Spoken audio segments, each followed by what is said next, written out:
Hi friends, नमस्कार, जय जगन्नाथ। मु गीतांजलि आपण मानक गोटे नुआ वीडियो को स्वागत करुच्ची। न्यू वीडियोटी है आमर प्रारब्ध कौन बा आमर कर्म मुख्यतः केते प्रकार।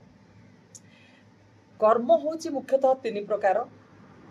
गोटे है प्रारब्ध, आउ गोटे है क्रियमाण, आउ गोटे है संचित कर्म। प्रारब्ध कर्म आमर हूँ पूर्व जन्मर जहाँ संचित होइकी रही से कर्मर फल आमे एई जन्म रे भोग करुचे। द्वितीयटी है क्रियमाण कर्म, जोड़ा कि एई जन्म रे आमे जो कर्म करुचे से क्रियमाण कर्म। आ गोटे है संचित कर्म। संचित कर्म जहाँ पूर्व जन्म रे करा जाइछि समस्त कर्मर समाहार, जोड़ा कि भविष्य रे आमे से फल को भोग करिबा। आमे भाबुचे जे मु भगवान को डाकुछि आउ एते जंत्रणा कहीं मु भोग करुछि, आउ जड़े व्यक्ति अन्याय अत्याचार कले सी केमती भलरे रहउछन्ति। एटा हउछि हमर प्रारब्ध फल। तेणु आमर पूर्वजन्मर फल एमिति को गोटे माने प्रारब्धर बहुत सुंदर उदाहरण मध्य निया जाय पारे। प्रारब्ध को आमर तीन भाग विभक्त करा जायछि बा के चारि भाग मध्य विभक्त करथांती। प्रारब्ध होला गोटे है मंद प्रारब्ध, जोटा कि जो प्रारब्ध जोड़ा पुरुषार्थ द्वारा बा प्रयास द्वारा आमे ताकू परिवर्तन करि परिबा। आउ जोड़ा तीव्र प्रारब्ध पुरुषार्थ आउ संतंग कृपा द्वारा आमे ताकू बदलाई परिबा। आउ से तीव्र प्रारब्ध अति तीव्र प्रारब्ध जोड़ाक सेड़ा को आमे कौन करि परिबा ना पुरुषार्थ द्वारा हो बा संतंग कृपा द्वारा हो बा आध्यात्मिकता द्वारा हो बदलाई परिबा। किंतु किछि हद तक माने किसी समय पर्यंत आमे सेटा को बदलाई परिबा, किंतु सब बळ पई आमे बदलाई परिबा नाही। आउ जो अति तीव्र प्रारब्ध मध्य अछि किछि फल आमे जोटा को आमे बदलाई परिबा नाही। केते समय जाय बदलाई परिबा, किंतु पूरा संपूर्ण आमे बदलाई परिबा नाही। उदाहरण स्वरूप मु गोटे कहबी जोटा कि भीष्मंगर सरसज्जा विषय। भीष्म जेतबेले महाभारत युद्ध लागिथिला 18 दिन काल से समय सरसज्जा रे से थिले और सेतबेले ताको बहुत कष्ट होतला। कृष्ण ताको भेटिया पई आस्थिले। हेले कृष्ण जेतबेले आसिले से पचारिले जे आपण कहंतु जे मोर तो 10 जन्म पर्यंत मन अछि जे मु किछि सेमती खराब कर्म करि नाही, किंतु एई फल मु काहे दशा काहे मु भोग कली। सेतबेले कृष्ण कहिथिले जे आपण सिना 10 जन्म पर्यंत मन रहिला, किंतु आपण 101तम जन्म रे आपण पूर्व जन्म रे 101तम जोड़ा सेथिरे आपण कोन करथिले जने राजपुत्र थिले। आउ राजपुत्र हेकि आपण कोन करथिले ना जाउथिले बुलिया पई वन रे बुलिया पई जाउथिले। गला बेले गोटे अजगर सर्प आपण आगरे देखा देथिला। से सर्प को आपण कोन करथिले रास्ता को बाहर करके आपण फोपाड़ देथिले गोटे कंटा बुदा रे जाई से सापटी पड़थिला। 18 दिन पर्यंत सी कष्ट पाइथिला।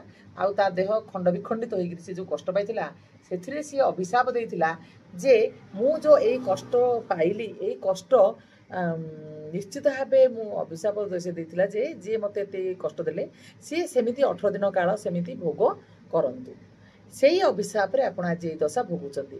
एहा सुनी कृष्ण कौन करथिले ना बहुत कृष्ण जितेबाला बुझे देते सेतेबेले भीष्मंकर मन पूरा संतुष्ट हो जाइथिला। आउ जाद्वारा कि तांको मनर संदेह मोचन हो जाइथिला। आउ एमिति बहुत कथा अछि प्रारब्ध विषय रे। जेमिति माने हमर कर्मर फल आमे भोग करथाउ आउ सेटा को मध्य किछि परिमाण आमे निश्चय भावे टाळी परिबा, जोडा द्वारा कि हमर किछि संतंग कृपा द्वारा बा हमर आध्यात्मिकता द्वारा किछि आमे ताको चेंज करि परिबा। आपण जदि वीडियोटी भल लागिछि ताहले आपण लाइक करंतु आउ सब्सक्राइब करंतु आउ वीडियोटी को पूरा देखंतु, स्किप करंतु ना। एमिति हमर सुदामांग चरित मध्य रहिछि। कृष्ण सुदामांग चरित जेतेबेले सुदामा को माने दरिद्र अवस्था रे देखुथिले हमर दरिद्र अवस्था देखी महालक्ष्मी आमर कहूथिले जे से महामाई से कहूथिले जे आपण तो तांकर सांग आउ आपण तांको दे दउ नाहंती संपत्ति किछि आउ देला परे आपण ସେ କ'ଣ ଧନୀ ହେଇପାରିବେନି? ସେ କାହିଁକି ଏମିତି ଦରିଦ୍ର ଅବସ୍ଥାରେ ଆପଣଙ୍କର ସାଙ୍ଗ ହେଇକିରି ଏମିତି ରହିଛନ୍ତି? ସେତେବେଳେ କୃଷ୍ଣ କହିଥିଲେ ଯେ ଆଉ ତାଙ୍କୁ ମୁଁ କିଛି ଦେଇପାରୁନାହିଁ, କାରଣ ତାଙ୍କର ଭାଗ୍ୟରେ ସେଇଟା ନାହିଁ, ତାଙ୍କର ଭାଗ୍ୟରେ ସେଇଟା ନାହିଁ।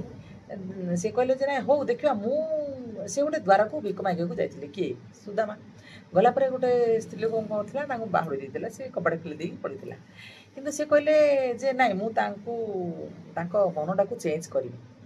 ହେଲେ କୃଷ୍ଣ କହିଲେ ହଉ ଚେଞ୍ଜ କର। କହିବା ପରେ ସେ କ'ଣ କଲେ, ସେ ସ୍ତ୍ରୀ ଲୋକର ମନକୁ ଆମର ମହାମାଇବା ଯିଏ, ମହାଲକ୍ଷ୍ମୀ ଯିଏ, ସେ କ'ଣ କରିଥିଲେ ନା ଚେଞ୍ଜ କରିଥିଲେ। ଚେଞ୍ଜ କଲା ପରେ କ'ଣ ହେଇଥିଲା ନା ସେ ସୁଦାମାକୁ ଆସିକିରି ସେ ଭିକ ଦେଇଥିଲେ ଆସିକିରି।